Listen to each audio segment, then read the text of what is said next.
Hey guys, this is Lincoln Cowley here, and we're back for another story.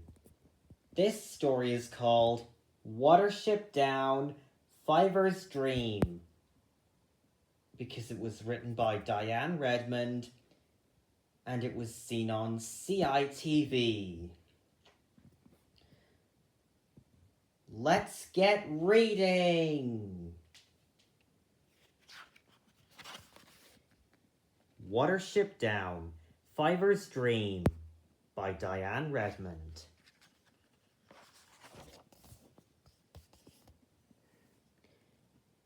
The rabbits were on the run. They'd been traveling for days and were tired and hungry. "I can't go any further," wailed Pipkin, the smallest of the group.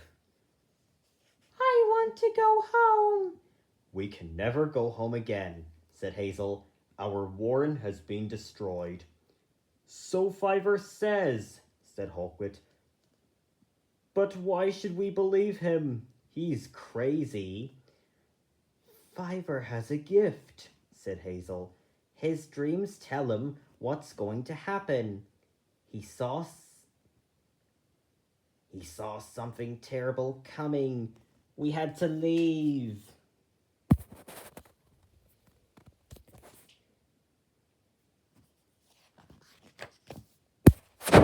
Fiver was sitting alone on a grassy bank. He knew his dream had changed their lives. He also knew there was a safe place where they could build a new warren and start again. Hazel hopped across and sat beside his brother. "What can you see, Fiver?" he asked. Fiver closed his eyes. "High hills. That's where we must go. That's where we'll find our new home." Hazel sighed. He wondered if it was far and if they'd all survive a long and dangerous journey. Pipkin is chasing a butterfly, while Bigwig and Dandelion were watching him, and Hawkbit and Blackberry are eating grass. Wow!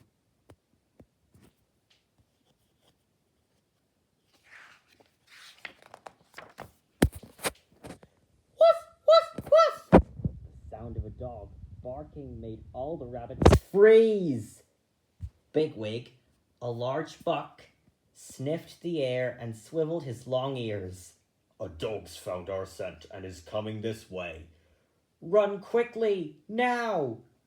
The terrified rabbits started into the thick ferns. The bigger rabbits ran easily, but Fiver and Pipkin were soon out of breath. Hawkbit, Dandelion, Fiver and Pipkin were running into the bushes. Silly rabbits.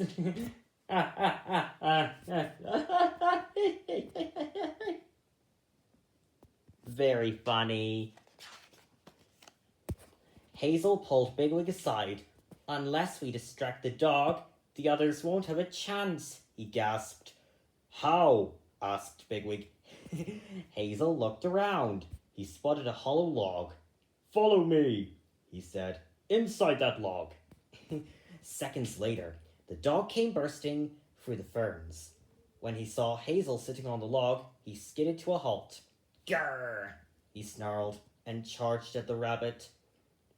But before the dog reached the log, Hazel ducked inside. A moment later, Bigwig appeared at the other end. The dog looked confused. He barked wildly and then raced across to Bigwig. "There's the dog. He's gonna eat Hazel and Bigwig." While the rabbits teased him, the dog ran backwards and forwards. Then both rabbits disappeared. The dog was so angry he started to climb inside the log.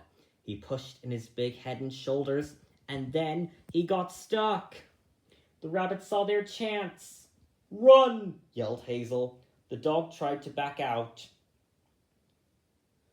He kicked wildly with his legs, but he couldn't move. Suddenly, the log started to wobble. Then, with a bounce and a bump, it rolled down the bank and smashed into little pieces at the bottom. The log broke into half.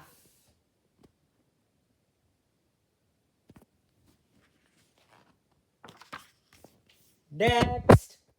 Hazel and Bigwig found the other rabbits waiting for them on the riverbank. "Why have you stopped?" asked Bigwig. "There's no way across," cried Hawkbit. Hazel stared at the wide river. "We'll have to swim," he said. Pipkin looked terrified. "I don't think I can," he gulped. The sound of the dog barking made the rabbit sit up.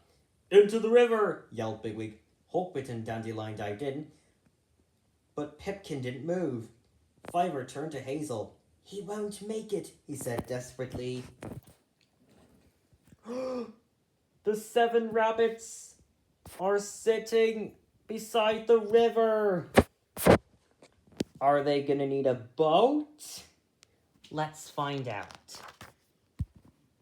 But I thought it was a log. Let's keep reading. "Wait a minute! There is another way across!" cried Blackberry. She pointed to a log bobbing at the river's edge. "Pipkin could float across!" "That's a brilliant idea," said Fiver. Hazel and Bigwig looked confused. "I'm missing something here," said Bigwig. "Quickly, onto the log, Pipkin," said Fiver. "I'm scared," squeaked Pipkin. Fiver hopped on beside him. "Don't worry, I'll be with you," he said. "Hold tight," called Blackberry, and pushed the log into the middle of the river just as the dog came out of the woods. Fiver and Pipkin can use the log as a boat. That might work. "Swim!" cried Bigwig. With a splash, the rabbits jumped into the river and paddled hard. The dog didn't follow them. He was afraid of the water. Just like I was afraid of heights. But I was brave. Dandelion and Hawkbit reached the other side first. They dragged themselves out of the river and collapsed on the bank. "Safe at last," breathed Dandelion. "No, we're not," said Hawkbit. "Look, the current's sending Fiver and Pipkin back across the river. They are heading straight for the dog." "Look, the rabbits are crossing the river together, just like the fox and the gingerbread man did it in the story of the gingerbread man." The dog was chasing after them. Silly dog. The dog licked his lips as the log drifted towards him. "What do we do now?" sobbed Pipkin. "I don't know," said Fiver. "I'm sorry it had to end like this." Suddenly, a loud voice gasped behind them. "Nothing's ending while I'm around."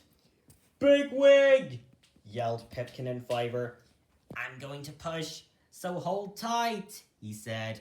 The big rabbit put his nose to the log and turned it away from the waiting dog. The dog was furious. He sprang forwards to bite Bigwig, but the bank was slippery and he went tumbling into the river. The dog went into the river.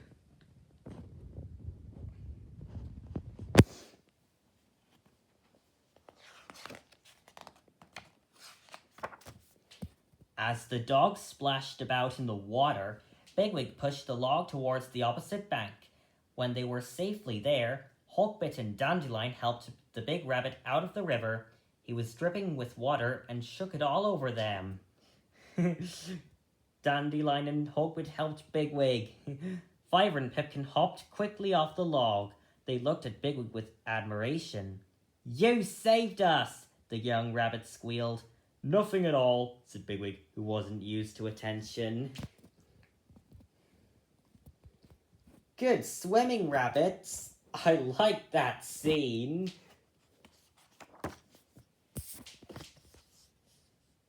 "Well done, everybody," said Hazel.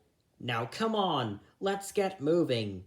"But we're exhausted," complained Hawkbit.